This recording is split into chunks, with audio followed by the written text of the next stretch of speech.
Good afternoon, and good evening, good morning, whenever you happenstance in this incredible panel discussion of the 17th episode of the new Untouchables. We are recording on Tuesday, June 10th, 2025, at 7 p.m. Eastern Time. And this was an unscheduled last moment gathering, given that all the stakes that are unfolding before our eyes, everything that's happening in Los Angeles, what that means leading into the No Kings rally this weekend, and pretty much what's on the line for our country. And I'm so grateful to have the new Untouchables. And again, I'll introduce everyone and I'll have descriptions and links to their profiles. And if there's any initiative to want to reach out to us to contact further, please do so. And I will also make my information available below. So immediately to my left is Mark Dan, the former Attorney General of the great state of Ohio, and currently in private practice, as you can see, with Dan Law, and currently in Los Angeles, a couple of blocks away from everything that's happening now. To my immediate right is June Carbone, the Rabina Chair of Science, Law, and Technology at the University of Minnesota.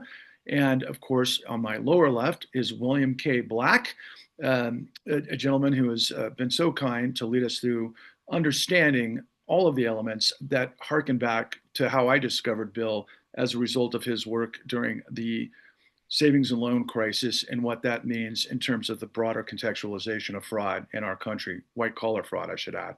And immediately to his right is Paul Peltier, the former Department of Justice prosecutor that spent decades and decades prosecuting white collar fraud and is currently now in private practice as well, and currently also an adjunct professor at George Washington University. So I thank you all for joining me this afternoon, this evening, and not a moment too soon, all things considered. You know, I think the first thing in my mind and everyone else's mind, particularly those of us who have still had the image of the insurrection on January 6th linger in our mind, and everything that hadn't happened since, to see what's unfolding in Los Angeles, considering, and I have lived in Los Angeles for many years myself, and noticing that it's a red dot in context to Emergency Powers Act that are against the grain of the Posse Comitatus Act and all things that go with it, that obviously Donald Trump is making moves to bring in the military, from what I understand illegally, but obviously I will look forward to your analysis of what that means, all things considered. And a scenario preceding what is obviously the triumphant military parade in our nation's capital, reminiscent, of course, of what we've seen throughout the decades in the Soviet Union, as well as Kim Jong Il's North Korea. And on that note, I think we should start with a gentleman who is right in the center of things. Mark, I guess you could look out your window and actually give us a bird's eye view of what's actually taking place at this moment. Yeah, I both yesterday afternoon and last evening we were down by the protest. My hotel's about 2 blocks up the hill from the protest that's going on, and I have to tell you something. I've been to a lot more violent protests than this one, and I'm not a guy that hangs out at violent protests. It is a very peaceful demonstration. I mean, there are, of course, as there are in every crowd, there are people that exceed their boundaries. I mean, and nobody's probably more embarrassed by the folks that lit some cars on fire than the folks that are leading the demonstration here, because they had done a great job of organizing, orchestrating. There were smart people, creative signs, people who were sincerely concerned about the future of the country and the future of their neighbors here. I mean, immigrants are such an ingrained part of the Los Angeles community, and it was amazing to see flags from not just the Western Hemisphere countries, where we typically think of immigration coming from in the border, quote unquote, border crisis, but from all over the world, representing and talking about the great tradition of immigration that we have in the country. So, was there some graffiti? Yes. Although, Patrick, you've lived here, so you know that probably isn't the first time there's been graffiti in Los Angeles on some of the buildings. Was there some profanity? associated with it? Yes, because people are angry. When you're going to, somebody's standing out in front of Home Depot to try to support their family, and they bring in a militarized force to round them up, and they're your neighbors. That's an offensive thing to people, and I think they're expressing properly, expressing their outrage for that. I think they've just that the Trump folks have just been waiting for the moment. I mean, what we saw last night were literally the LA police, LAPD, in riot gear, protecting the National Guard who were behind them, protecting the Marines who were behind them. Um, uh, and, and the LAPD, when I'm saying who's done a little bit of civil rights law in my background, that the LAPD is the most rational force on the ground here in Los Angeles. That's really quite the statement. But the National Guard's not trained for this kind of thing, and they're not, and because they're nationalized, they're not permitted to engage in the kind of crowd control, and the kind of traditional role that the National Guard would play in law enforcement. They're only limited to protecting federal buildings. And so the fact that the governor didn't call them up makes a difference. And look, the good news is, so far the members of the National Guard have been law abiding. So far, the members of the Marines that have been assigned here are acting as law abiding. They're following the rules of engagement, and frankly, there will be no engagement because there's nothing to engage. Uh, I watch people reluctantly move backwards to boundaries away from the federal building and the detention center that they were simply, frankly, trying to, I think, expand way too far. I just don't think there's any harm in people protesting in front of a government building. But people move back, and they move back, with grace and dignity. And I've seen it myself. I mean, so this is not what's being portrayed on national television. And I actually said to my wife earlier this afternoon, if I could wave a magic wand, I'd tell nobody to show up tomorrow, and let all those folks just stand out there, because all we're doing is feeding into Trump's imagined version of what the United States is about, and what people who want to stand up for their neighbors and the rule of law and due process are all about. And the greatest fear I have is that these protests will continue, and there will be and somebody will get hurt, most likely because of a misstep by law enforcement or these military folks that have been deployed, and not necessarily by the folks that are protesting. June, I feel compelled. All of the elements of what you've introduced to us over the last several months is just lingering above everything that we're watching. I couldn't believe watching California Governor Newsom being engaged in a situation in which the Vice President of the United States and the President of the United States are acting as if high school bully tactics are appropriate for a scenario in which, of course, the response for Governor Newsom was the message to ICE Director Mr. Holcomb, "Go ahead and arrest me." How do you characterize what you're seeing in context to everything that you've been laying on us? First, now that Elon Musk is gone, Stephen Miller is running the country. And Yeah. Stephen Miller laid this all out during the campaign. He talked about nationalizing the Guard. And if he couldn't nationalize the California National Guard, he would nationalize a red state National Guard and send it into blue states. Why? Well, he thinks he's waging war. What kind of war? War against brown people. He's talking about mass deportations on a scale we have never seen. And ICE can't do it. Doesn't have the personnel. The number of people who fit Trump's description of criminals is tiny. Biden targeted those folks too, and Obama before Trump. Obama deported more criminals than Trump. Biden was deporting more criminals than Trump. Um, what they're trying to do is spectacle. So, yes, they want to goose up their numbers. That means going to places where there are lots of immigrants. That means seizing people. And then you've got one of two choices. Either they think there will be opposition, because there should be. They would oppose this if it were being done to their people. Or they don't think there's opposition. They simply want the show of being tough. And my inclinations are in the latter, that this is a game for show. And why is Trump doing it now? Well, when you look at the polls, okay, Trump wins over Musk. But Musk wins on the question, is it a big ugly bill or a big beautiful bill? Big ugly wins big. Tariffs.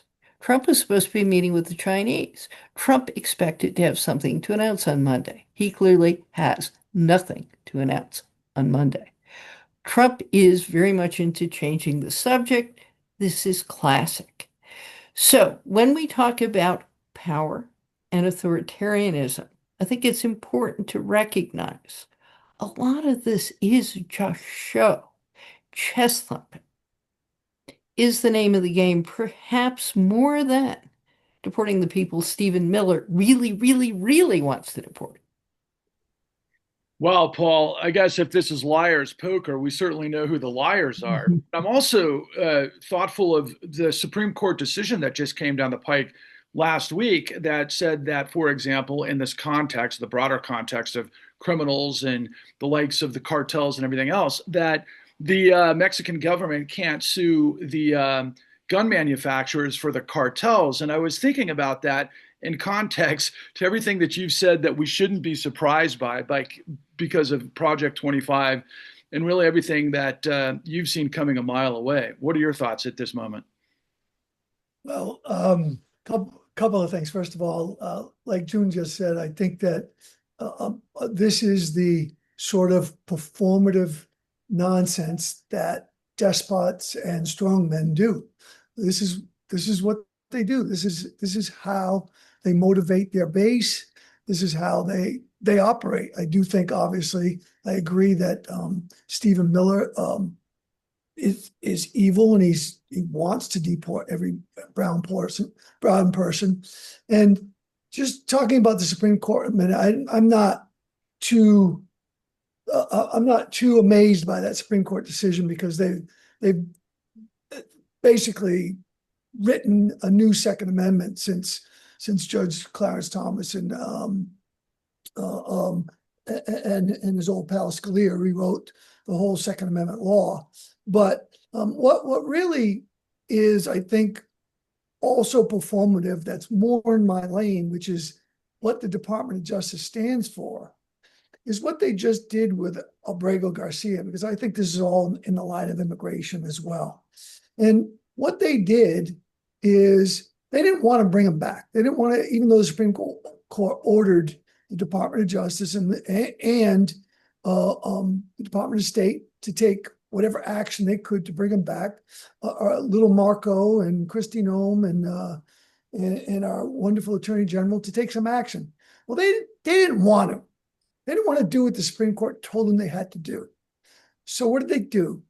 They did exactly what our Department of Justice should never do, and that's engage in lawfare. And they brought trumped up charges in Tennessee federal court against Abrego Garcia, that during a traffic stop, which was done a couple years ago, they turned that into some large immigrant smuggling network. The assistant U.S. attorney who's in charge of the criminal division resigned because he didn't think that case was appropriate. So here we have the Department of Justice reaching into Tennessee, making them indict this guy so they can save face and say, we only brought him back to answer to the charges, which are bullshit. And it's exactly what's going on in this country with the Department of Justice right now. They're using it as a tool to achieve their ends as opposed to achieving justice. And I think that it's appalling. It's the fact that people aren't up in arms about that is beside myself. I'm beside myself about it. But it is It is just par for the course what's going on with the Department of Justice right now, and I don't think we've seen close to the end of it. Eric, welcome to the conversation. I'm going to turn this to Mr. Black. Bill, look, I'm extraordinarily, shall we say, ashamed of our country. I'm looking at, the gold standard. Every one of you have, for years and decades, exemplified to the American people who unfortunately don't know you as household names, but hopefully sometime soon that's going to change, because a gentleman like Paul Peltier just told us, from the vantage of having been in the trenches at the Department of Justice for decades, fighting organized crime, fighting white collar crime, fighting the best of it, that we're literally looking at, I hate to say, chump change, trumping up the Department of Justice on trumped up charges. And Paul's the prosecutor that can tell us the inside and out whether or not, they have a case. And obviously what he just said is it's ridiculous.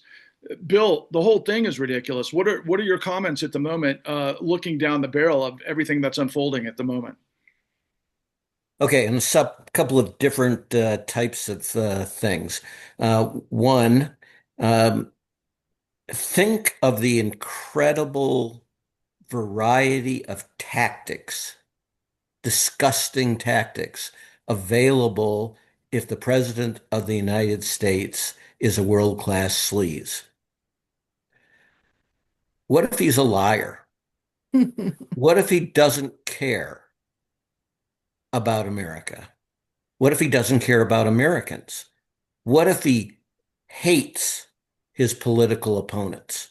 What if he thrives with his supporters of support from them? Now, this is going to create immensely greater options. He doesn't even need to wait for something awful to happen in LA. He's already invented supposed awful things that have happened. And Stephen Miller, that's what he does. And what has just happened as we're broadcasting this? Someone who pointed out in a email, not on the news, that Stephen Miller was reprehensible and was doing exactly these things to tear apart America. He's been fired for telling the truth from media networks that absolutely refuse to tell the truth. And you have to watch non-standard stuff to see how this is being portrayed. The Sun, for example, the UK tabloid, right-wing tabloid, this is being portrayed as an Antifa riot. And there's one picture of someone creating stones, and that's broadcast and rebroadcast and rebroadcast, right? And this was their phantom devil.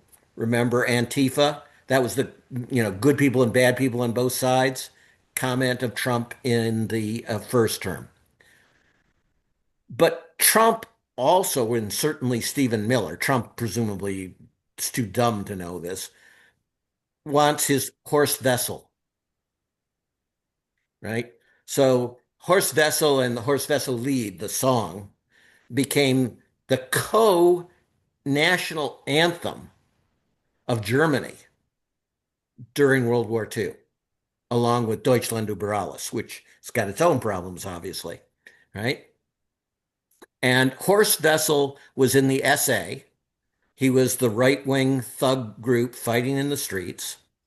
And he was killed by leftists, but in an unrelated thing because he was a pimp. And it was a fight about, how he is abusing the women and such.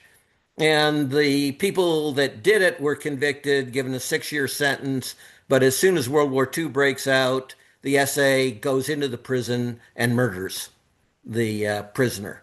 And Horst Wessel, this remarkably awful person, becomes the great hero.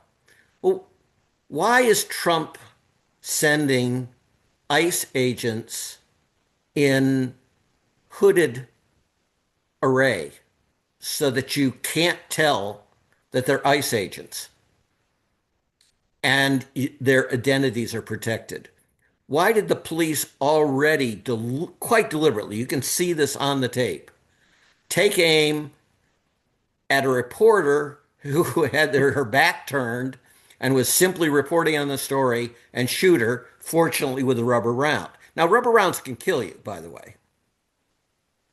So this is incredibly outrageous. Why did they not arrest but detain reporters who were simply reporting and say, okay, we're going to release you, but we're taking your name down, and if you ever enter this area again during our alleged disturbance, we will arrest you.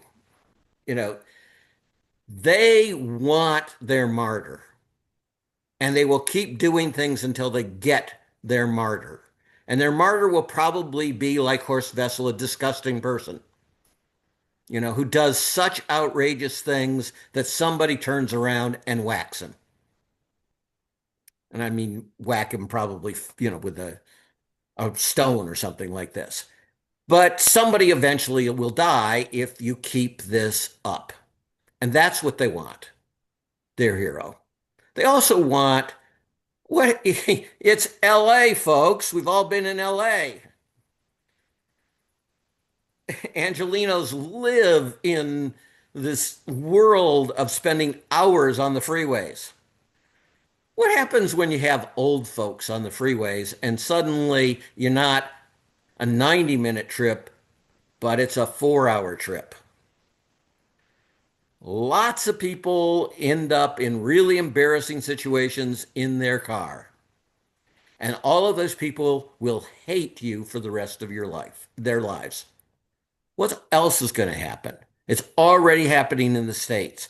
And June has an article about the legal civil war. Some aspects of what she was talking about are already occurring. We use the law as the means of fighting this. So you're seeing in red state after red state laws that essentially say you can kill a protester on a highway with your car with immunity. Those kinds of laws are going to proliferate. There's going to be a big push by Republicans to adopt those laws. Any Republican who refuses to adopt those laws will be labeled as, pathetic, weak, and such. So we have to have tactics that work for someone who will violate all laws, all morality, and who takes joy in harming Americans, whether or not they're immigrants. And by the way, other than Native Americans, we are all immigrants, and I think everybody on this talk is from an immigrant background. Amen to that, Bill. And Eric, man, I kind of looking through the long rearview mirror of our journey together over the course of the last 13 years, and knowing both of our backgrounds, having, myself grew up in Texas, I went to college in Arizona, you went to college in Los Angeles, we both lived in Los Angeles. It's not like we're not aware of the entirety of the last 5 decades of immigration and how that plays out in the Southwest and the entire paradigm of it, but I do know on your platform, Corruption Incorporated, you've been spending a lot of time discussing, obviously, disparity of wealth as sort of the trigger for everything that is our, the probably the core problem outside of what we all know is corruption. That is the causation of that. But the question that I have for you at the moment is that when you look through the cameras into Los Angeles and know, like we both know, the difference between the cartels and the gangs and all of those types of things, and then people that go to Home Depot to get, work overnight and everything else, it kind of plays into what your entire sort of come from has been the last little while. What are your thoughts at the moment? Well, desperate people are going to act accordingly. And when you have, over a prolonged period of time, continue to tighten the vice on certain groups of people, whether you're dividing it by simple economics or you're dividing it by race or whatever the case might be, basically everybody has been getting crushed over the last many years. And when you're starting to talk about immigrant communities, you're talking about the people who are coming from the furthest behind. And so when you have an economy that is constantly inuring itself to the benefit of the super wealthy, quite often at the expense of the super poor, you're going to create desperate situations. And then when you go and you start agitating, by sending these ICE thugs into these neighborhoods, you're going to get a reaction. And I think that this feeds directly into what Bill's talking about. I mean, they know what they're doing. There's little doubt about that. And the media coverage, I mean, we know firsthand exactly how the media loves to mischaracterize any protest, every protest. I mean, we went all the way across this country to every Occupy encampment that we could. And the one thing that I can say, there are several things that were similar about all of them. And amongst those things was that they were constantly mischaracterized. That the media constantly, near the end, at the beginning, it wasn't so much. At the beginning, it was the media coverage was fairly generous. And if you remember, there is also a period of time where the American people were really firmly behind the Occupy movement. But when the media decided, or somebody decided somewhere, that this was a story that needed to go away, that this is something that we need to change the way that it looks, the encampments didn't change. We know this because we were there. We were following this. The coverage did. And when the coverage changed, you started to detect that slight little turn in public opinion. And as soon as they had like enough of that, that's when the police came in. I mean, just the propaganda is palpable. And we're seeing it again. It's like I have been on the phone all day with friends in LA. And what I'm hearing from all of them is that there's no riots. Everybody's out there. They're like dancing, they're chanting, they're there, they're trying to create community.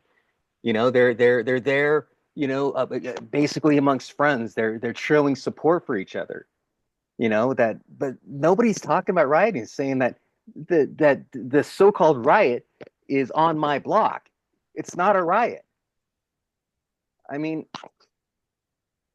Patrick, let me just say one thing. I think on our first show, I said that, or one of our first shows, I said that what Trump, I think, is going to do, and I think that this has been the plan all along, is before the midterm election, he's going to call martial law. And I think all of this is them expanding the limits to see what is going to be needed in order to create the scenario to impose martial law. And call me a conspiracy theorist if you will, but I think that we're heading there. I think that this is, like Eric just said, a lot of this is just fake. It's not.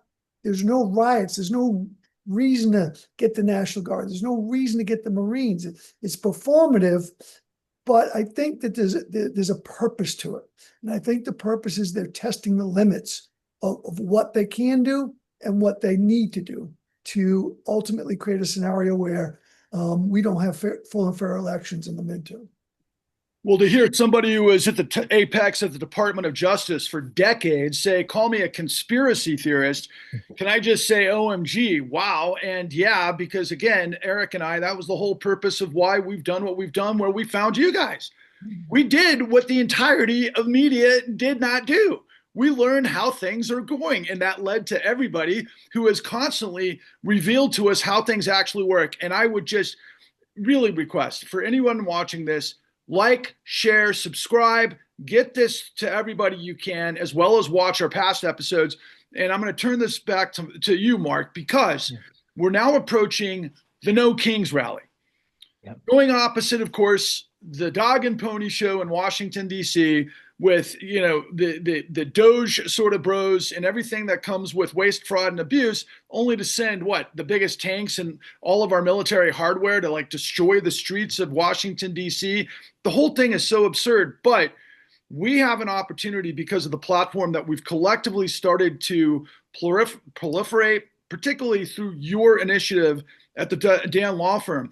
Can you try to, at the moment, frame for people what your priorities are, and as a group, as the new Untouchables, what you specifically are bringing to the table as it relates to, of course, what we're seeing unfold, particularly with ICE? Well, so I'm at a conference of consumer lawyers here in Los Angeles, and I actually made a plea today to my colleagues to in the private bar that they're going to need to make themselves available. And what we need to do is, and we started talking a little bit about how we could create some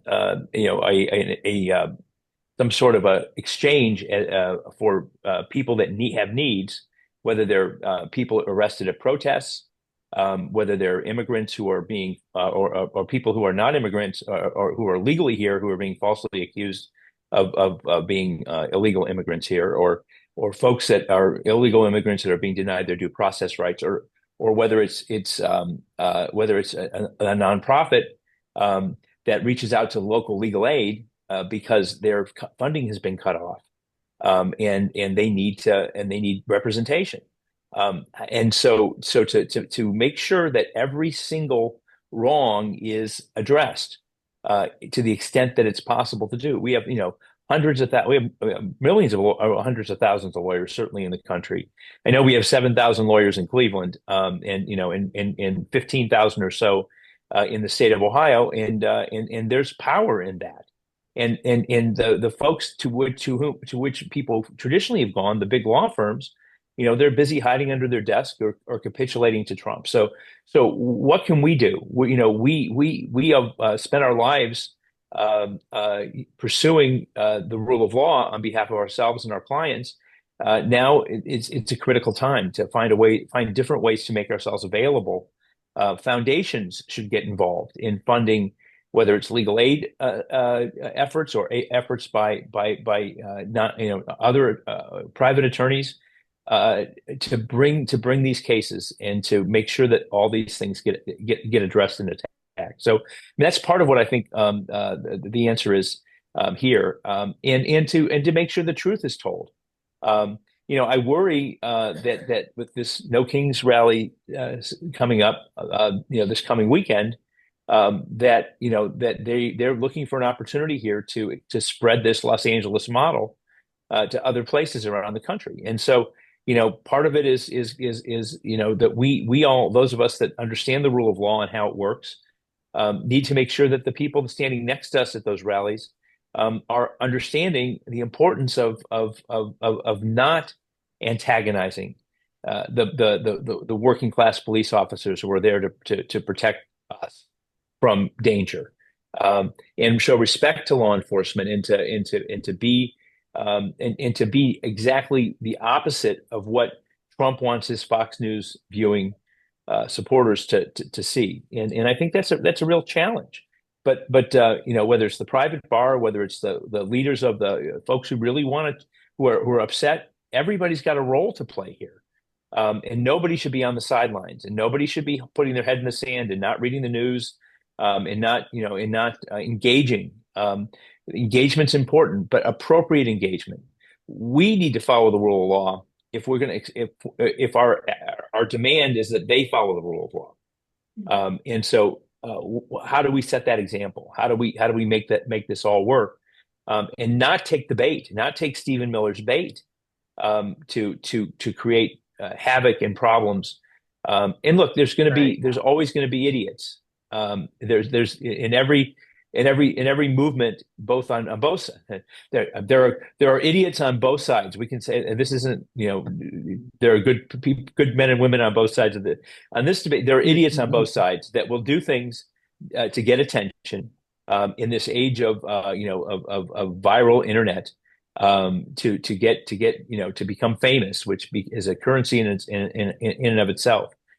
But those of us that really care about this country, we need to make sure that those people are isolated and not endorsed, and that we assist law enforcement in keeping these things from happening, because we're law-abiding citizens, and how we maintain that, it's a real delicate balance that we have to head into, because we know these folks will do anything to mischaracterize peaceful protest, peaceful advocacy as something else.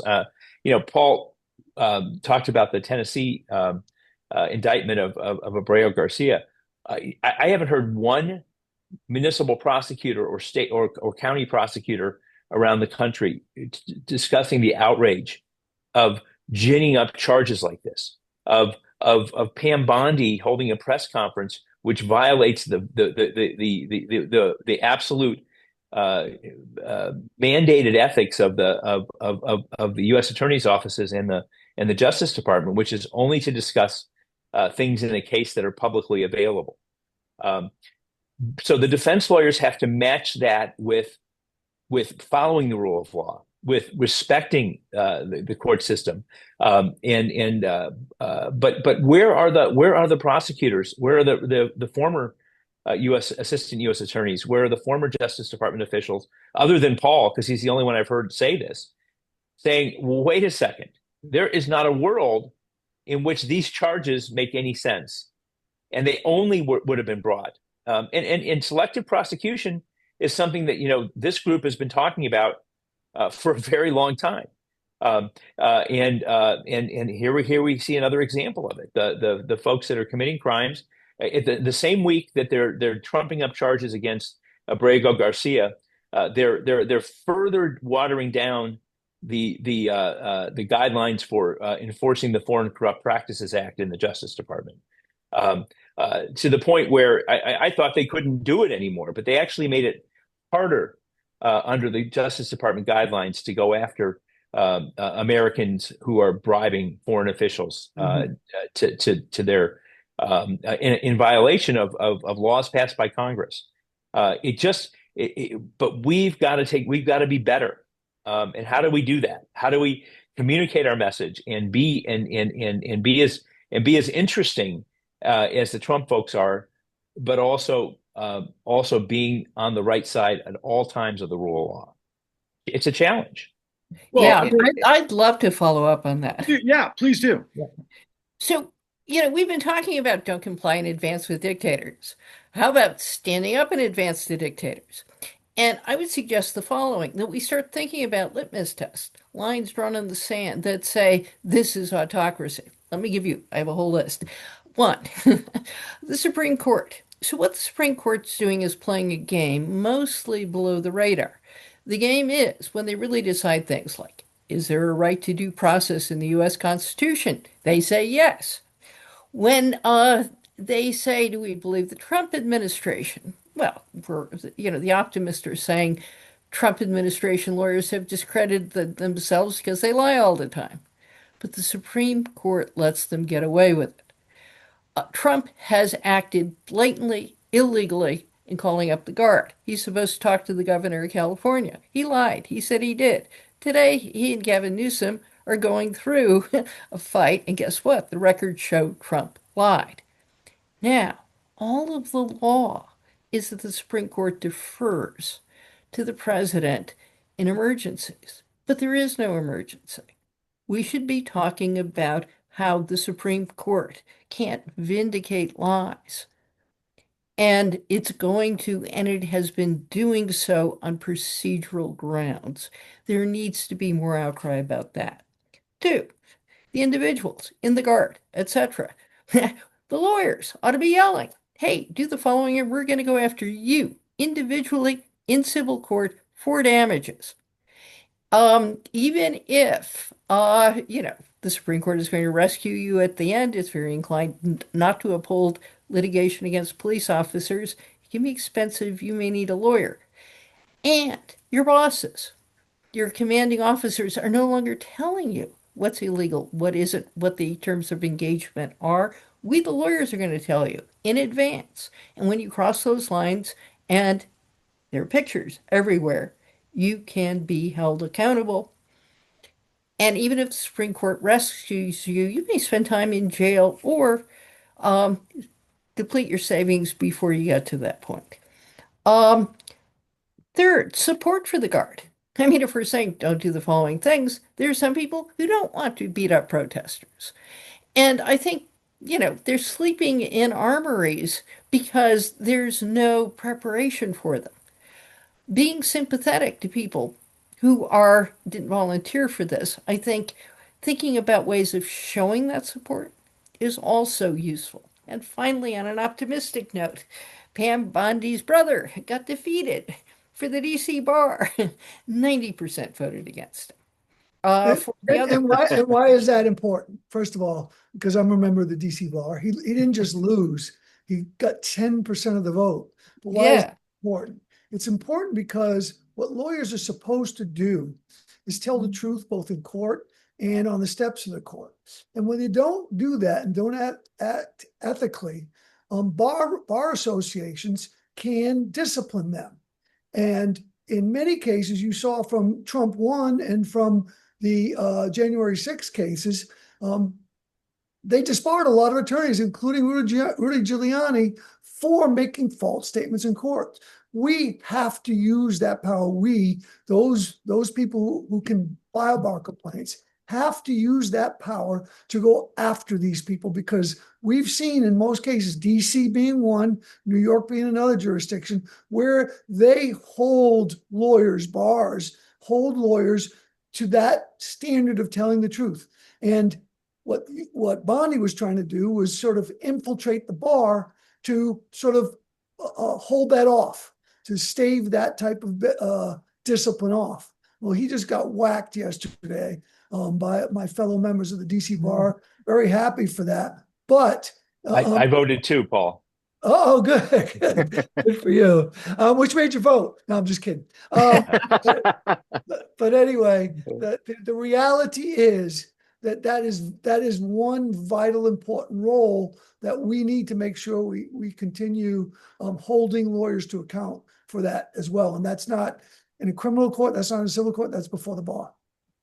Bill, I'm so glad that Paul made that point, because on two levels that dives right into what you're introducing to the country here on No King's Day by way of the Fight platform. But before I ask you to maybe encapsulate what Paul just said based on the strategy and the tactical process by way of the bar and lying and so on and so forth. But that point, though, about Pam Bondi's brother really hit home close to our work, because we were front and center with, of course, Dick Bowen, who was on the other side of the Federal Crisis Inquiry Commission inquiry that was conducted by Mr. Bondi back in the great financial crisis. And it's amazing to see how this whole thing evolved to now, how players can be strategically put to completely do what you guys had told us from the very beginning. The professionals in the Department of Justice and in the FBI and so forth, the career guys, are the guys we know exist, that are the good guys in the process, the guys who know how to administer the law the way it's designed and so on and so forth. It's the political appointees a lot of the times that can completely, clip what the entire institution is supposed to do. So on that note, Mr. Black, can you please tell us a little about the Fight platform? Sure. So what do we have left to us to be able to fight back in ways that don't prove counterproductive the way that this session has been focusing on? One, we sue on anything and everything where we have a good faith basis against their illegal activities, because A, they are losing people from the Justice Department. People are resigning, but I think in addition, there's a huge part of the iceberg under the surface in which the attorneys simply won't bring these cases, right? So I think that there's a relatively thin layer of folks willing to create an indictment that doesn't have a good faith basis, for example, which is what Paul was just explaining. And as Mark was just explaining, systematically, the Justice Department officials and other high administration officials are violating the rules with the express aim of prejudicing against the defendants and more generally for political advantage. Judges can do things to that right? They can bounce indictments. They can sanction you, right? They can start holding hearings about your representation when the opposing counsel says there's been a misrepresentation in the pleadings. There's been a misrepresentation in court. And they can sanction the United States and they can sanction the attorneys. Moreover, as Paul has been explaining, and June and Mark, the bar associations can sanction the prosecutors and civil attorneys for the Justice Department. And that is something that Trump's pardon power doesn't fix. That's on your permanent record. And that will keep you from being able to practice law. It's a huge reputational hit. It's a huge money hit. There is no lawyer that wants to be sanctioned for a righteous sanctioning type of thing. So we have leverage and they have a huge problem with resources. And that problem with resources will get worse, and we will also produce whistleblowers out of the Justice Department. And the whistleblowers out of the Justice Department, and maybe some from the FBI, will have the goods, especially the FBI because they always squirrel away documents. They will have the goods on these folks, right? And the FBI is also expert at leaking, as we all know. And so they can fight these things in the press to a much greater extent than lots of other folks. So that's one area. A second area, many of our potential whistleblowers, first in the past, we wouldn't hear from them for years because they'd be trying to recover under the jargon is qui tam action, but these things are filed under seal, and the Justice Department reviews them. In the old days, with a skeptical eye, but at least some good faith. In the current administration, complete effort to discredit any whistleblowers.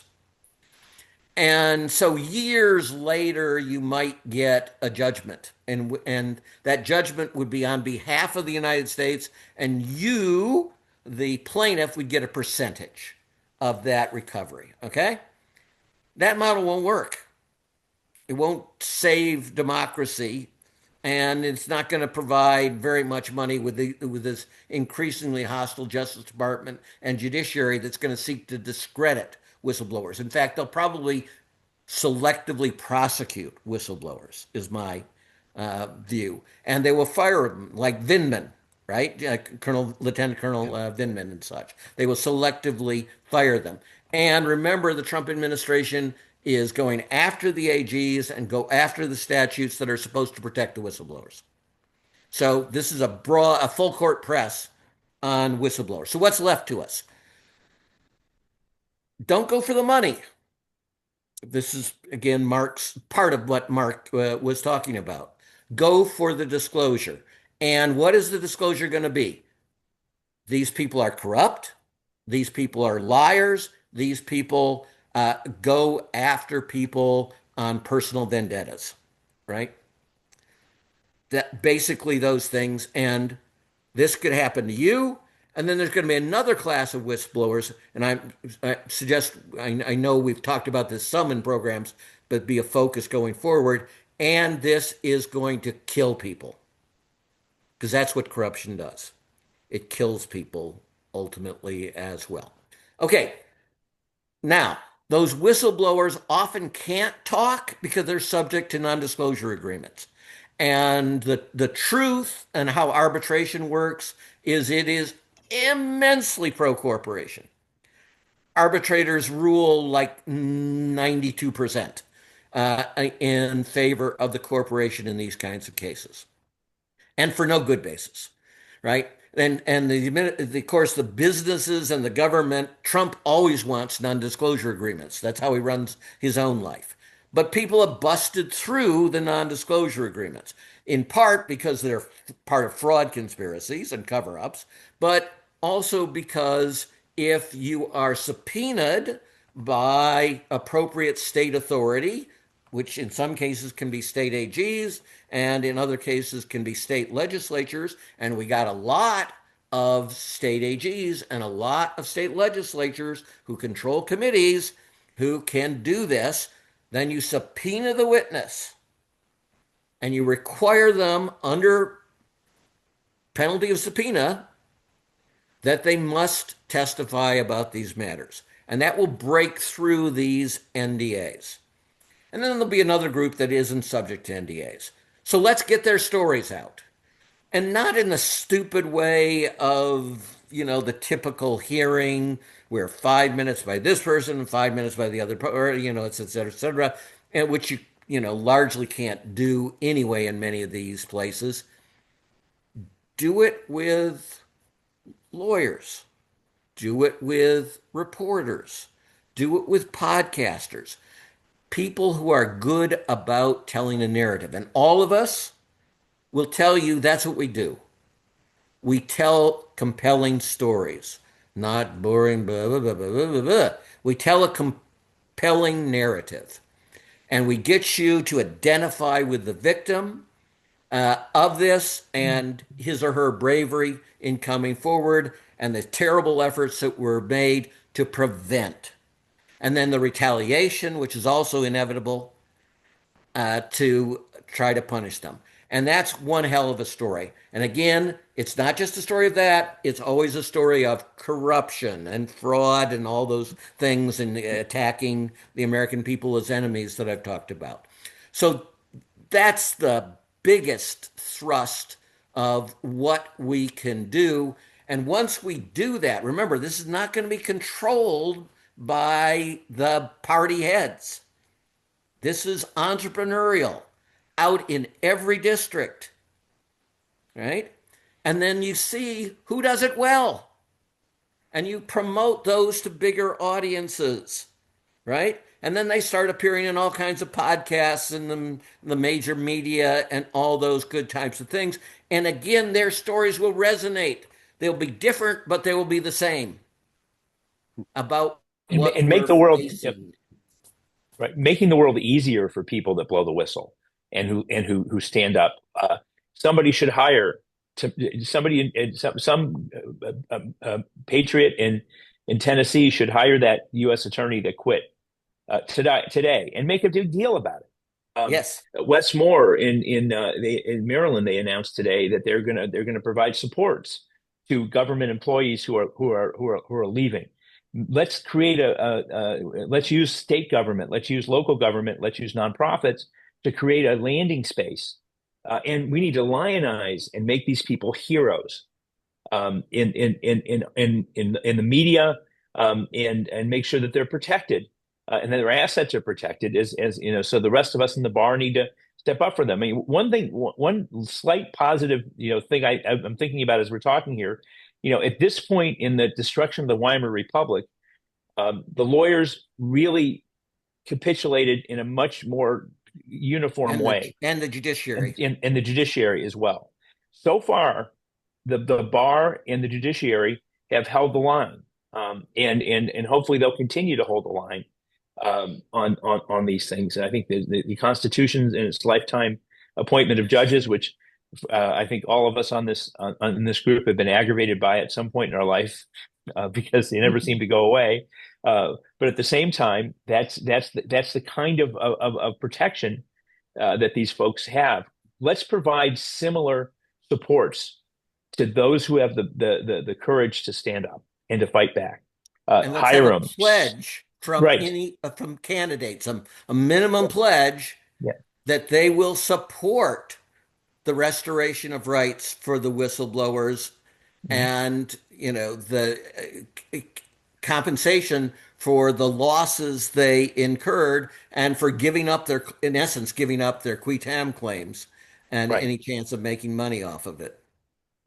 Well, as a producer and being, along this battle for the entire last 13 years of our existence, Eric, but I got to ask a follow-up question to Bill, and I'm gonna turn it over to Eric, because I think this is the perfect close for this dialogue. But look, we know what whistleblowers go through. right? We've learned from the best of them what they've had to endure, and it's destroyed their lives, right? So, what message do you have, Bill? And maybe Mark, if you, I mean, what message do you both have to the whistleblowers to make sure, besides what you've already mentioned, is there a next level protection or something other than this is what's right? I don't know, because we know doing the right thing isn't always what's going to work out the best for the people who do it. Sure, let me start because I was, a serial whistleblower, and this was a big part of my life is trying to survive this onslaught and such. So first, counterpunch. Second, my rule was we give them no freebies, right? You don't get drunk and do something intemperate.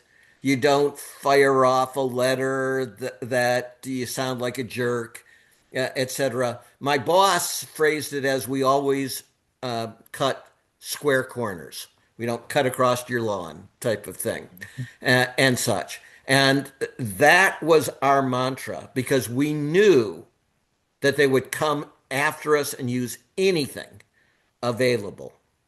So be disciplined, tell your truth, don't overstate what you know, right? Be clear in what you know and what you infer was the terrible reason for it, and keep those separate. Don't gratuitously go out and, attack them on some other irrelevant basis, you know, like, oh, the person I'm going after is gay. Well, what? So what? I mean, what has that got to do with anything, right? You don't give freebies to the other side in these circumstances. You make yourself the most credible witness you can, and you give them as little as possible to gratuitously attack you with. Eric, I'm gonna turn this to you to close this out here, buddy, because we're really in a wild position here, man. You and I have been on this journey forever. I don't think at any time we could have ever imagined we'd be honored to the level that we have been, having met the people on this panel discussion and many others that we've come across throughout our time period. And I don't think we would have ever thought we, in pursuit of the truth, would literally be the only ones, given the capitulation we're seeing, for the example, Sherry Lansing suppressing 60 Minutes because they're going to do a merger and acquisition with, I'm trying to think of, Eliason's son, right? And these giant conflicts of interest that you and I have talked about forever. And here we are with this plan right at the intersection of when the country's looking for it, at a moment that it appears that the Trump administration is doing a Mad Magazine version with absolute horrendous consequences, given the fact that we had a 34 felony convicted felon that ends up outrunning the Department of Justice and the insurrection, only to use the insurrection against a non-insurrection, given what may be the state of play, given everything that we've talked about.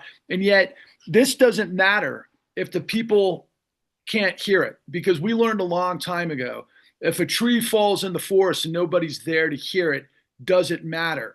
Yeah, it matters. We know it matters. And that's why we never stopped. And we're in a situation right now with the new Untouchables, and you got a platform called Corruption Incorporated. How important is it and for what we can do to bring these stories to the American people? Well, I mean, I think that it's our part, right? I mean, we have an ability to be able to tell these stories, elevate them, get them exposure, and be able to choose differently than what a lot of other media outlets have done. But I think I want to talk a little bit about. I'm going to do what I normally do, right, and speak from the voice of the proletariat, so to speak. Is that my wife right now is out at a rally for the protection of the public school system out in Canton. Tomorrow, right here in my neighborhood, there's going to be a rally in solidarity with the protests in Los Angeles. On Friday in Kent, I'm going to be going to a rally there concerning the LGBTQIA community, and then of course this weekend. None of this happens that we're talking about here without the pressure of the people coming out and reversing the pressure that we're feeling being placed upon us, right? The more we go out, the more we speak our truth in mass, and then have people like you and I, Patrick, out there accurately describing what's happening is the connective tissue here between the pressure that's necessary in order to make all these incredible thoughts and plans come to fruition. And so if we have, in my perspective, one job here, it's to keep those fires burning and to make sure that there's at least some voices out there that are accurately portraying what's going on out there, because it's the power of the people that's going to make this happen. And we have to make sure that power continues, and we have to make sure that voice is accurately conveyed. And I am very grateful that I'll be speaking in engagement at my local No Kings rally, and I'm going to be bringing all of this information. And I would encourage anybody who can get this podcast to anybody who's involved with the No Kings rallies and organization in New York, Philadelphia, Cleveland, I believe Kansas City, possibly Minneapolis, and I know there's not going to be one in Washington, D.C. because, of course, Trump's parade. But if any of you can contact me specifically to any of those organizations, I would certainly appreciate it, because we've got a lot of information to share, and we hope to be able to get this out to all of those particular rallies as they happen in front of whatever comes next. So on behalf of the new Untouchables, in context to Corruption Incorporated, the American Way, my name is Patrick Lovell, and I wish you all the best, onwards and upwards, and we'll be back next time as all of this unfolds. Thank you, everyone, for joining us tonight, and I'll look forward to talking to you on the other side of this. And I'm going to just stop.